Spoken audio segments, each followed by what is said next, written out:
السلام علیکم ناظرین، ویڈیو کو لائک کریں، چینل کو سبسکرائب کریں تاکہ آنے والے ہر ویڈیو کا نوٹیفیکیشن آپ کو ملتی رہے۔ میرے پیارے آقا صلی اللہ علیہ وسلم کے پیارے دیوانوں، نوجوانوں کو کرنا کیا ہے، ان کی مسٹیک کیا ہوئی، ان کی غلطیاں کیا ہوئیں اور کہاں سے ہمارا نوجوان بگڑا، تھوڑا سا اس کا جائزہ لینا بھی ضروری ہے اور اس کے کریکشن کے لیے ہمیں کسی فارمولے کو اپنانا بھی ضروری ہے۔ سب سے پہلے یہ بات ذہن کے اندر رکھیں کہ ایک بچہ بگڑتا کیسے ہے، ایک نوجوان بگڑتا کیسے ہے۔ نوجوان کے بگڑنے کی وجہ سب سے بڑی غلط سنگت ہے، غلط دوست ہیں۔ بسا اوقات یہ ہوتا ہے کہ کسی نوجوان کو بگاڑنے کے لیے کسی ایسے کو چھوڑ دیا جاتا ہے اس کے قریب کہ اس کی صحبت کی بنیاد پر اس کی فکر بھی پراگندہ ہو جائے، اس کی عادت بھی خراب ہو جائے، اس کا طور طریقہ بھی خراب ہو جائے اور اس کی زندگی بھی خراب ہو جائے۔ اور آج کل تو یوٹیوب پر گندی پکچروں کا چلن اور آوارہ دوستوں سے دوستی، اس نے نوجوانوں کو تباہ کر دیا، برباد کر دیا اور ان کی جوانی داغدار ہوتی ہوئی دکھائی دے رہی ہے۔ آپ ذرا سوچیں، میرے پیارے آقا صلی اللہ تعالی علیہ وسلم کے پیارے دیوانوں، آج پوری دنیا کے نوجوانوں کی زندگی کا جائزہ لیں۔ سب سے پہلے آئیے ہم سمجھنے کی کوشش کرتے ہیں تعلیم کے میدان میں اگر ہمارے نوجوان کا ہم جائزہ لیں تو ہماری قوم کے بیشتر نوجوان 12 کے بعد ڈراپ آؤٹ ہو جاتے ہیں یا پھر کسی بھی طرح سے گریجویشن گرتے پڑتے کر کے اپنے آپ کو اس سے فارغ کر لیتے ہیں اور اپنی زندگی کو ایسے کاموں میں گزارتے ہوئے دکھائی دیتے ہیں جو کام ان کے معیار کو بلند نہیں کر سکتا۔ آپ ذرا سوچو، کسی بھی محلے میں جا کر کے آپ دیکھیں تو میکزیمم نوجوان وہاں کے آپ کو ایسے نظر آئیں گے جن نوجوانوں کی پوزیشن رات کو 11 بجے کے بعد ان کے محلوں کے اندر بائک پر بیٹھ کر گپ شپ کرتے ہوئے نہیں دکھائی دے گی، لیکن ہماری قوم کے نوجوانوں کو آپ دیکھیں رات کے 2 بجے تک بائک پر بیٹھے ہوں گے، سگریٹ پیتے ہوں گے۔ اللہ نہ کرے، صدبار نہ کرے، ہماری قوم کے بعض نوجوان نہ جانے کس طریقے سے اپنی راتوں کو ضائع کرتے ہوئے دکھائی دیں گے۔ آپ نے کبھی محسوس کیا، کبھی غور کرنے کی کوشش کی کہ ایک نوجوان کے بگڑ جانے سے معاشرہ کس حد تک پراگندہ ہو جاتا ہے؟ کسی محلے کا ایک نوجوان بگڑ جائے تو محلے کے سارے نوجوانوں کو فکر مند ہو جانا چاہیے کہ کہیں اس کی برائی کا داغ ہمیں بھی نہ لگ جائے اور برائی کا روگ ہمیں بھی نہ لگ جائے۔ میں آپ سے یہ عرض کرنا چاہتا ہوں، اگر میرے کچھ نوجوان بھائی غلط راستے کے شکار ہو چکے ہیں، ان کی زندگی برائی کے راستے پر چل پڑی ہے، ٹینشن کی وجہ سے، کرائسس کی وجہ سے، ماں باپ کے جھگڑے کی وجہ سے اور کسی پریشانی کی وجہ سے، تو کیا غلط راستہ ہی ان کی پریشانی کا حل ہے؟ نہیں۔ اللہ نہ کرے، صدبار نہ کرے، منی کرائسس کا پیریڈ ہے یا پرابلم ہے یا فیملی پرابلم ہے یا اسٹریس اور ٹینشن ہے، تو کیا قرآن آپ کو اسٹریس اور ٹینشن سے نکلنے کا طریقہ نہیں عطا کرتا؟ کیا ہمارے علماء اہل سنت و مشائخ اہل سنت یا مبلغین سنی دعوت اسلامی کیا میدان عمل میں نہیں ہیں جن سے قربت کے بعد آپ کی سوچ پاکیزہ بن جائے اور آپ اپنے ٹینشن کا سولیوشن ان کی رہنمائی کے اندر حاصل کر سکیں؟ آپ ذرا سوچیں، آپ معاشرے کے کتنے قیمتی ہیں، آپ سوسائٹی کے کتنے اہم ہیں، آپ کا مقام اور مرتبہ اللہ عز و جل نے کتنا عظیم رکھا ہے، آپ کی زندگی ہمارے لیے کتنی اہم ہے۔ آج اگر ہمارا نوجوان آوارہ گردی کا شکار ہوتا ہے، دل جلتا بھی ہے، خون کھولتا بھی ہے اور کبھی کبھی کفِ افسوس ملتے ہوئے ہم صرف اتنا ہی کہہ سکتے ہیں، اے اللہ تو ہماری قوم کے نوجوانوں کو سیدھے راستے کا مسافر بنا دے۔ آپ یاد رکھیں، صرف دعائیں ان لوگوں کے لیے نہیں ہوتی جن کی زندگی سیدھے راستے پر چلتی ہے۔ بسا اوقات ڈرگز کے عادی کو گٹر میں گرتا ہوا دیکھ کر انسان حقارت کی نظر سے دیکھتا ہے، لیکن میں جب کسی نوجوان کو ڈرگز کا شکار کسی نالی میں، کسی گٹر میں گرتا یا پڑتا یا وہاں بیٹھا ہوا دیکھتا ہوں تو آنکھ میں آنسو آ جاتے ہیں اور اللہ کی بارگاہ میں دعا کرتا ہوں، اے اللہ میری قوم کے اس نوجوان کو بچا لے اور اس کی زندگی کو صاف ستھری بنا دے۔ اگر کسی قوم کا نوجوان شراب کا شکار ہو جائے، اگر کسی قوم کا نوجوان ڈرگس کا شکار ہو جائے، اگر کسی قوم کا نوجوان عیاشی کا عادی بن جائے، اگر کسی قوم کا نوجوان چوری کا عادی بن جائے، اگر کسی قوم کا نوجوان ڈاکہ زنی کا عادی بن جائے، اگر کسی قوم کا نوجوان چیٹر ہو جائے، اگر کسی قوم کا نوجوان بے راہ روی کا شکار ہو جائے، تو یاد رکھیں وہ قوم کبھی ابھر نہیں سکتی، اس قوم کا ستارہ کبھی عروج کی شاہراہ کا مسافر نہیں بن سکتا۔ آج ہم جائزہ لیں۔ میں اپنے نوجوان بھائیوں سے عرض کروں گا، بسا اوقات ہمارے کچھ نوجوان یہ تصور کرتے ہیں ہماری لائف ہم جس طرح چاہیں انجوائے کریں۔ نہیں، آپ کی لائف ایک امت کی لائف ہے، آپ کی لائف ایک قوم کی لائف ہے، آپ ہمارے لیے بہت قیمتی سرمایہ ہیں۔ ایسا ہوتا ہے کہ کبھی آپ کا عروج ہمارے عروج کا سبب بنتا ہے اور کبھی آپ کا زوال ہمارے زوال کا سبب بنتا ہے، کبھی آپ کی اچھائی ہماری ترقی کا سبب بن جاتی ہے اور کبھی آپ کی برائی ہمیں نیچے اور شرمندہ ہونے کا سبب بن جاتی ہے، نیچا دکھا دیتی ہے۔ اے میری قوم کے نوجوانوں، تم ہمارے لیے بہت قیمتی ہو، بہت عظیم سرمایہ ہو، بہت عظیم دولت ہو۔ میں اپنی قوم کے نوجوانوں کو ضائع ہوتا نہیں دیکھ سکتا۔ میں چاہتا ہوں کہ ہماری قوم کے نوجوان اصلاح کی طرف آئیں، اپنی زندگی کو بنانے کی طرف آئیں، اپنی زندگی کو کامیاب کرنے کی طرف آئیں، اپنی زندگی کو سنوارنے کی طرف آئیں، اپنے آپ کو بہترین مسلمان پروف کرنے کی کوشش کریں۔ تو میرے پیارے آقا صلی اللہ علیہ وسلم کے پیارے دیوانوں، میری قوم کے نوجوانوں، سب سے پہلا کام آپ کو جو کرنا ہے وہ یہ ہے کہ آج تک اللہ نہ کرے، 100 بار نہ کرے، اگر آپ کی زندگی بے راہ روی میں گزر رہی ہو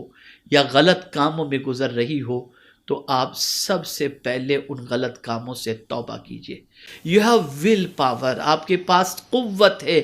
ول پاور ہے۔ اگر آپ اسے یوز کریں گے اور آپ ان چیزوں سے نکلنا چاہیں گے تو یاد رکھیں،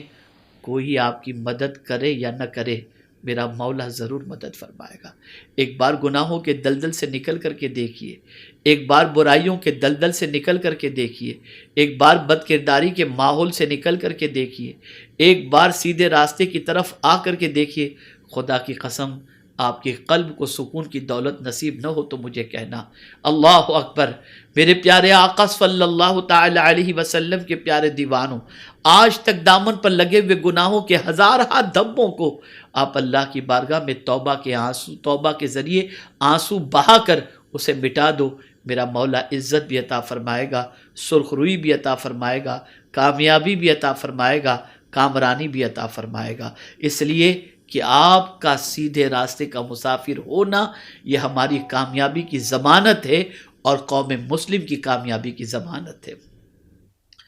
میرے پیارے آقا صلی اللہ تعالی علیہ وسلم کے پیارے دیوانوں، ایسے نوجوانوں کی زندگی پڑھو جن کی زندگیاں بے داغ گزری، جنہوں نے اسٹرگل کیا، جنہوں نے غربت کی چکی میں پیسے جانے کے باوجود علم کے سلسلے میں اتنی محنت کی کہ کردار پر دھبا بھی نہ لگے اور علم کو حاصل کر کے اس مقام تک پہنچ گئے جس مقام پر پہنچنے کے بعد غربت کا داغ تو مٹ گیا، لیکن طاقتور انسان بن جانے کی وجہ سے اللہ تعالیٰ نے انہیں وہ مقام عطا فرمایا کہ ایک کی بلندی کی وجہ سے ماں باپ کا سر اونچا ہوا، خاندان کا سر اونچا ہوا، اور غربت کی وجہ سے جس کی قدر نہ تھی، علم کی وجہ سے ساری کائنات اس کی قدر اور اس کو جو ہے سر پر بٹھانے کے لیے تیار ہو گئی۔ آپ یاد رکھیں، میری قوم کے نوجوانوں، یاد رکھو، بہت قیمتی آپ سرمایہ ہو، بہت عظیم سرمایہ ہو، آپ ہمارے لیے بہت اہم ہو۔ آپ کا غلط راہ پر چلنا یہ ہمارے لیے شرمندگی کا بھی سبب ہے اور ہمارے لیے تکلیف دہ بھی ہے۔ ہم اپنی قوم کے نوجوانوں کو ضائع ہونے دینا نہیں چاہتے، بلکہ کسی بھی قوم کے نوجوان کو ضائع ہونے دینا نہیں چاہتے۔ ہر قوم کا نوجوان سیدھے راستے کا مسافر ہونا چاہیے، پرٹیکولر ہماری قوم کے نوجوانوں کو خاص طور پر سیدھے راستے کا مسافر ہونا چاہیے۔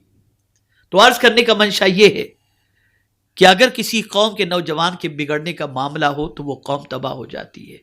قوم کے لیے نوجوان بڑا سرمایہ ہے۔ آپ گلوبل لیول پر جائزہ لیجئے، کہیں مسلمان آپ کو کسی ریسرچ کے اندر نظر آ رہے ہیں،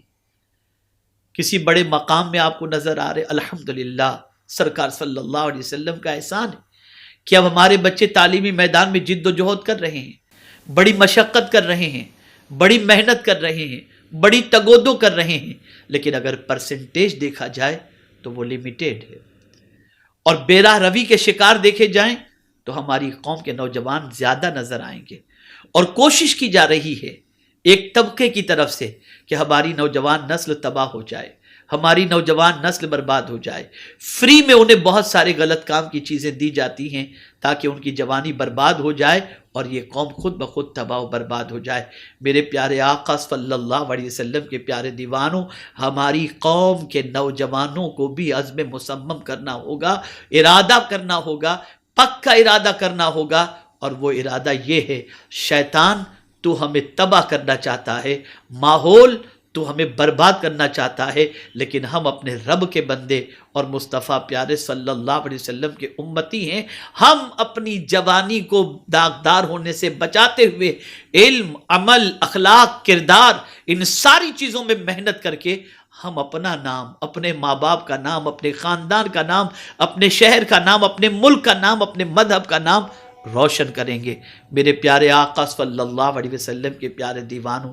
ہماری قوم کا نوجوان ہمارا بہت بڑا سرمایہ ہے۔ آج چیلنجنگ کے اس دور کے اندر اگر ہمارے نوجوان بگڑ گئے تو اس قوم کو ترقی کی راہ پر کوئی دیکھ نہیں سکتا، اور خدا کی قسم اگر ہماری قوم کے نوجوان سیدھے راستے کے مسافر ہو گئے تو دنیا کی کوئی طاقت اس قوم کو تباہ و برباد نہیں کر سکتی۔ اب آئیے میں آپ کو بتاؤں ہماری قوم کے نوجوانوں کو کرنا کیا ہے۔ پہلی چیز، سوچ پاکیزہ بنائیں، صاف ستھری سوچ۔ جہاں گندا خیال آئے لاحول پڑھ کر اس کو پھینک دیں، جہاں گندے جذبات آئیں لاحول پڑھ کر اسے چھوڑ دیں، اللہ کی بارگاہ کے اندر اللہ کی پناہ مانگے کہ میرے کریم مجھے اس گندی سوچ سے، گندے خیالات سے مجھے بچا لے۔ دوسری چیز، ایجوکیشن میں محنت کرو، چاہے دینی ہو چاہے دنیاوی ہو۔ ٹاپر بننے کی کوشش کرو، دنیا سے پیچھے نہیں، دنیا سے آگے رہنے کی کوشش کرو۔ آپ اس طرح سے محنت کریں راتوں دن کہ آپ کی کامیابی پر پوری قوم فخر سے اپنا سر بلند کر سکے۔ علم کے میدان کے اندر دنیا سے آگے نکل جاؤ، علم کے میدان میں دنیا کو پیچھے رکھ دو، علم کے میدان کے اندر پرسنٹیج نہیں بلکہ ٹاپر بننے کی کوشش کرو۔ ہر فیلڈ کے اندر، ایجوکیشن کے اندر آپ کامیابی اور کامرانی کو جو ہے وہ حاصل کرنے کی کوشش کرو۔ تیسری چیز، ٹائم ویسٹ کرنے سے بچو۔ گپ شپ میں، واٹس ایپ پر، فیس بک پر، ٹویٹر پر اپنا ٹائم ضائع نہ کرو، ٹائم برباد مت کرو، ٹائم کو صحیح طور پر یوٹیلائز کرو، اور اس ٹائم کو اپنی قیمتی دولت سمجھ کر صحیح کاموں کے اندر اسے خرچ کرو۔ چوتھی چیز، ایسی سنگتوں سے بچو جن کی صحبت میں بیٹھنے کے بعد، جو جملہ میں عرض کر رہا ہوں اسے ذہن میں رکھیں، جن کی صحبت میں بیٹھنے کے بعد آپ کا مورل ڈاؤن ہو اور آپ کی ایجوکیشن کی رفتار سلو ہو جائے اور آپ کی زندگی آؤٹ آف ٹریک ہو جائے۔ ایسوں کی سنگت کو اوائڈ کرو، بچو ایسوں کی سنگت سے، ایسوں کی دوستی سے گریز کرو۔ پانچویں چیز، قناعت اختیار کرو، فضول خرچی سے بچو۔ کم سے کم پیسے میں کام ہو جاتا ہو تو زیادہ خرچ مت کرو، قناعت پسندی کو اپنی زندگی بناؤ۔ اور اسی کے ساتھ ساتھ میرے پیارے آقا صلی اللہ علیہ وسلم کے پیارے دیوانوں، اپنے کیریکٹر اور اپنے بیہیویئر کو درست سے درست تر کرو۔ کیریکٹر لوز نہ ہو، کیریکٹر لیس نہ ہو، اور اسی کے ساتھ ساتھ یہ بھی خیال رکھیں کہ آپ کی زبان سے نکلنے والا جملہ کسی کے دل کو چھلنی نہ کر دے بلکہ کسی کے دل کے اندر خوشیوں کو بھر دے، اس کا بھی آپ خیال کریں۔ اسی طریقے سے مخلوق خدا کی خدمت، اس کا خیال کریں۔ یہاں ایک خاص بات عرض کروں، خاص بات، بس اوقات ہمارے نوجوان پھسل جاتے ہیں، کسی لڑکی کو دیکھا پریشانی کے اندر اور وہ رو رہی ہے اور اس کو سپورٹ کرنے کے لیے گئے اور پھر اس کے بعد وہ سپورٹ کی بجائے پھر زندگی اس کے ساتھ وابستہ ہو گئی، مقصد بھول گئے اور اس کے ساتھ زندگی گزرنے لگ گئی، اور پھر نتیجہ یہ ہوا کہ نکلے تھے کہیں کے لیے، پہنچ گئے کہیں اور۔ یاد رکھیں، مصیبت زدوں کو آپ ہینڈ کرچیف تو دے دیں، کاندھا نہ دیں۔ خاص طور پر لڑکیوں کے حوالے سے کہہ رہا ہوں، اس چیز کا خاص طور پر خیال رکھیں، ان کا تعاون کریں، ان کو مصیبتوں سے نکالیں، ان کو پریشانیوں سے نکالیں، تکالیف سے نکالیں، غموں سے نکالیں، جس طرح سے جس کی جو مدد غموں کے اندر ہو سکتی ہو آپ ضرور کریں، لیکن خاص طور پر لڑکیوں کے سلسلے میں آپ چوکن نہ رہیں، کہیں ایسا نہ ہو کہ آپ مقصد سے ہٹ جائیں۔ ضرور اگر کوئی اس قسم کی بچی آپ کے پاس پہنچتی ہے، چاہے وہ کسی بھی مذہب کی ماننے والی ہو اور کسی پریشانی کی شکار ہے، آپ اس کی پریشانی کو دور کرنے کی کوشش ضرور کریں اپنی حد المقدور، لیکن کبھی اس کی محبت کا چراغ اپنے سینے میں روشن نہ ہونے دیں، اور اپنے ایم اور اپنے مقاصد کو آپ جو ہے بھولیں نہیں۔ مجھے امید ہے کہ میری قوم کا نوجوان میری اس عرض کو ضرور قبول کرے گا اور اپنے دامن کو گناہوں سے بچانے کی کوشش کرتے ہوئے گندی پکچروں سے لے کر، گندے دوستوں سے لے کر، گندی سوچ سے لے کر، گندی عادتوں سے لے کر، گندے سرکل سے لے کر، ہر چیز جو گندگی کی طرف لے جائے اس سے بچ کر ایک صاف ستھرا پاکیزہ معاشرہ تشکیل دینے اور اپنی زندگی کو پاکیزہ بنا کر دنیا کے سامنے کامیابی اور کامرانی کا جھنڈا لہرانے کی ہماری قوم کے نوجوان کوشش کریں گے۔ اللہ رب العزت جل جلالہ آقائے کریم رؤوف الرحیم علیہ التحیۃ والتسلیم کے صدقہ و طفیل ہماری قوم کے نوجوانوں کو سیدھے راستے کا مسافر بنائے، اور پروردگار جل جلالہ ہر جائز مقصد کے اندر انہیں کامیابی اور کامرانی سے ہمکنار فرمائے۔ وما علینا الا البلاغ المبین۔ السلام علیکم ورحمۃ اللہ وبرکاتہ۔